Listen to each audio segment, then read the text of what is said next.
15-16 साल पुरानी घटना है। पहले गांव में हमारे टीवी बहुत कम थी। पड़ोस के अंकल जी के पास में टीवी आई, पुरानी टीवी वो लेकर आए। टीवी का जमाना नया नया चला था हमारे गांव के लिए, कम टीवियां थी तो गांव के लोग देखने जाते थे, हम भी देखने गए। पड़ोस की बात है, देखो असंभव कुछ होता नहीं, इस पर चर्चा बता रहे। 3-4-5 दिन तो बड़ा अच्छा रहा।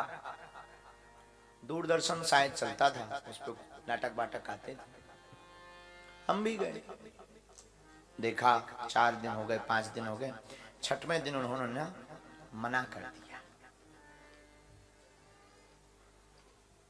और टीवी बंद कर दी। जैसे ही हम पहुंचे, हमारा घर सामने में ही एक झोपड़ी थी, माताजी पिताजी छोटी बहन भाई सब 5 लोग वहीं रहते थे, टूटा फटा मकान। जैसे ही मना किया तो हम बाहर निकले उनके घर से, लेकिन हमने ये नहीं कहा कि हम तुम्हारे घर नहीं आएंगे, तुम बड़े आदमी हो, हमको भगा दिया, ये वो कुछ भी नहीं बोला। विनम्र पूर्वक हम वापस आए। माँ ने कहा रात का अंधेरा रहता था क्योंकि लाइट तो हमारे घर पे थी नहीं। डिब्बी जानते हो अगर आप लोग, एक बोतल में, कांच के बोतल में केरोसिन का तेल डालकर बाती बनाकर रख लेते, उसी को जलाया करते थे। तो डिब्बी रहती थी तो डिब्बी माँ ने जलाई, तो माँ प्यार से जो नाम लेकर हमें बुलाती थी, आ गए? हम कहा हाँ माँ। माँ बोली बेटा आज जल्दी आ गए। हमने कहा माँ आज ना अच्छा प्रोग्राम नहीं आ रहा। झूठ बोल दिया और टेढ़ा मुंह करके खूब रोना आया। हमारे घर के पीछे एक बापू दरिया, छोटा सा नाला दरिया था, ज्यादा रोना आया तो हमने सोचा चलो पीछे चलते हैं। माँ को कहा माँ हम अभी आए, और पीछे दरिया के किनारे हम बैठ गए, हाथ में पत्थर लेकर खूब रोए 2 घंटे कि काश आज अपने पास होता तो कोई हमारी बेइज्जती नहीं करता।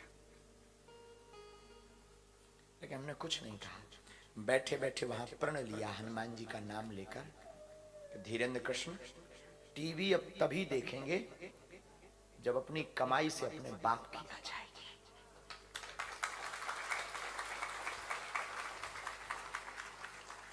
माई बाप कमाई के नाम पर 9-10 साल की हमारी अवस्था रही होगी, लेकिन कर्मकांडी ब्राह्मण हैं हम गांव के, वो होते ना आचार्य पुरोहित, सत्यनारायण बाचना, पूजा करना, कर्मकांड का काम हमारा। तो बचपन से ही हम करने लगे थे। तो आचार्य के लिए गांव में जाते थे, पुरोहित कर्म करते थे, तो 5-11 रुपया दक्षिणा मिलती थी उस समय पे गांव में, और ये बहुत होती थी। 1.5 साल तक किसी के घर हम आचार्यगिरी करने गए पंडित जी, तो जिस टीवी कमरे में टीवी लगी हो उसमें नहीं बैठते। नया नया वॉल्वो बस का प्रचलन हुआ, हमें आज भी याद है, हम उस बस पे नहीं बैठते। टीवी तो तभी देखेंगे जब अपनी हो जाए। और हमने 1.5 वर्ष तक 2-2, 5-5 रुपया जोड़कर 3800 रुपए जोड़े।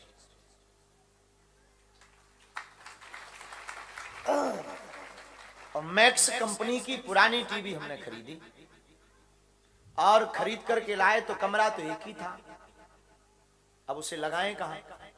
तो कमरे के बाहर लगाए,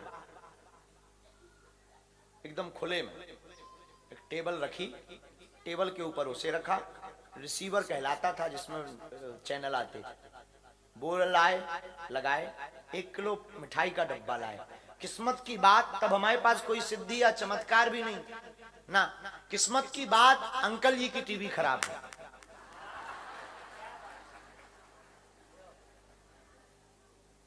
तो वो आए देखने, तो उन्होंने डांट कर कहा बेटा इतना रुपया बर्बाद करने की क्या जरूरत है, ये छानी सुधरा लेते। छानी मतलब खप्पर फूटे थे, ये सुधरा लेते। हमने उनको मन ही मन कुछ कह के फेंका, धन्यवाद चाचा। उन्हें समझ में नहीं आया। हमने मन ही मन ये कहा कि ना आप उस दिन हमें भगाते न टीवी हो पाती। लेकिन तब भी हमने प्रण नहीं छोड़ा, उनको पहले मिठाई खवाई, उनको गुरु रूप में प्रणाम किया और उसके बाद फिर प्रण ले लिया कि अब पीछे मुड़कर नहीं देखना है, अब गुरु का सहारा लेकर एक दिन ऐसा आना चाहिए कि ये हमको टीवी पर देखें।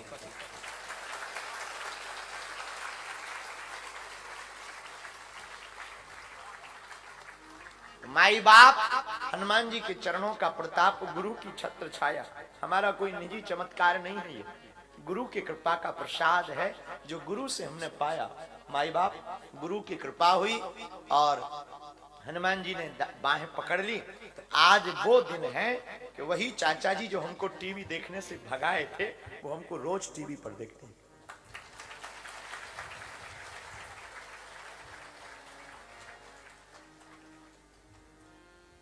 और मेरे पागलों, मैं तुमसे भी कहता हूं, कभी अपने गुरु परमात्मा की शरण मत छोड़ना, तुम भी दुनिया में वो सब पा जाओगे। कुछ भी असंभव नहीं, गुरु कृपा से सब कुछ संभव है।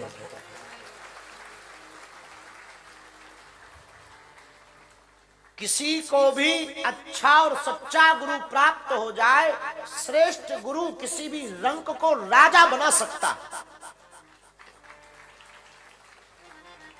श्रेष्ठ गुरु प्राप्त हो जाए, नरेंद्र को स्वामी विवेकानंद बना दिया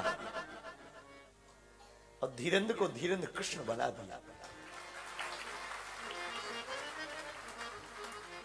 माई बाप श्रेष्ठ गुरु प्राप्त हो जाए, काम हो जाता है। गुरु वो कुंजी है, उसके पास सभी समस्याओं का पासवर्ड।